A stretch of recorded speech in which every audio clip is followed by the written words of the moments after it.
किसान भाइयों, लगभग सभी क्षेत्रों में सोयाबीन की बुवाई हो चुकी है। बुवाई के बाद सोयाबीन में सबसे पहली चुनौती आती है किसानों के सामने खरपतवार नियंत्रण।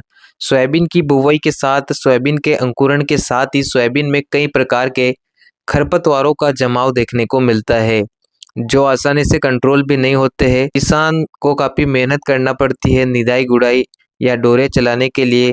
आज के इस वीडियो में हम इसी टॉपिक पर बात करेंगे कि सोयाबीन की फसल में खरपतवार नाशक देने का सही तरीका कौन सा है, सोयाबीन में कितने दिन पर हमें खरपतवार नाशक का स्प्रे करना चाहिए, कौन कौन से खरपतवार नाशक है जिनका हम प्रयोग कर सकते हैं, किस सोयाबीन की फसल में न किसी नुकसानों को आसानी से कंट्रोल कर सकते हैं। पूरी जानकारी के लिए वीडियो को अंत तक देखिए। वीडियो अगर पसंद आता हो तो वीडियो को लाइक और चैनल को भी सब्सक्राइब कर सकते हैं।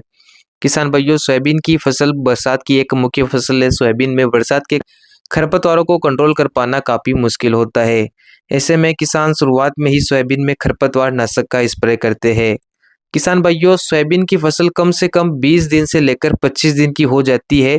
पहला काम आपको उसी समय पर करना है। दवाई का अगर आप स्प्रे कर रहे हैं तो 20 से 25 दिन के पहले स्प्रे ना करें। शुरुआत में सोयाबीन की फसल काफ़ी छोटी रहती है, जिससे खरपतवार नाशक करने से सोयाबीन की फसल को एक झटका लगता है। उस झटके से उबरने के लिए फसल काफ़ी लंबा समय लेती है, जिससे फसल की ग्रोथ कम रहती है और इसका असर पैदावार पर पड़ता है।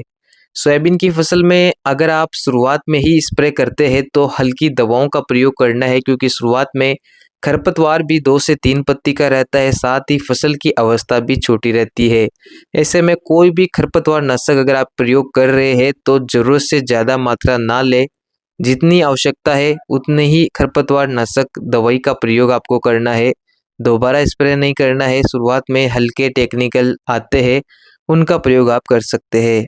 जब भी आप स्प्रे करें तो खेत में अच्छी नमी होना चाहिए। स्प्रे के 1 या 2 दिन बाद अगर बारिश आती है तो काफ़ी बढ़िया रिजल्ट आपको मिलेगा। इसके अलावा बरसात के मौसम में अगर आप सोयाबीन में 1 या 2 बार खरपतवार नाशक का प्रयोग करते हैं तो इससे फसल को ज़्यादा झटका लगता है। ऐसे में ज़रूरत से ज़्यादा दवाई का प्रयोग ना करें। शुरुआत में अगर आप सोयाबीन में खरपतवारों को कंट्रोल करना चाहते हैं तो 20 से 25 दिन के आसपास खरपतवार नाशक का स्प्रे कर सकते हैं। शुरुआत में हल्की दवाओं का प्रयोग करें। अगर खरपतवार ज़्यादा है तो कोई अन्य टेक्निकल आप ले सकते हैं। इसके अलावा फसल की कंडीशन के अनुसार ही खरपतवार नाशक देना चाहिए, जिससे सोयाबीन में पीलापन भी नहीं आता है और पौधे की किसी भी प्रकार से ग्रोथ प्रभावित नहीं होती है, जिससे सोयाबीन की पैदावार अच्छी निकलती है। अगर ये छोटी-छोटी बातें आप ध्यान रखेंगे तो निश्चित तौर पर आपको फ़ायदा मिलने वाला है। इस वीडियो में इतना ही। धन्यवाद।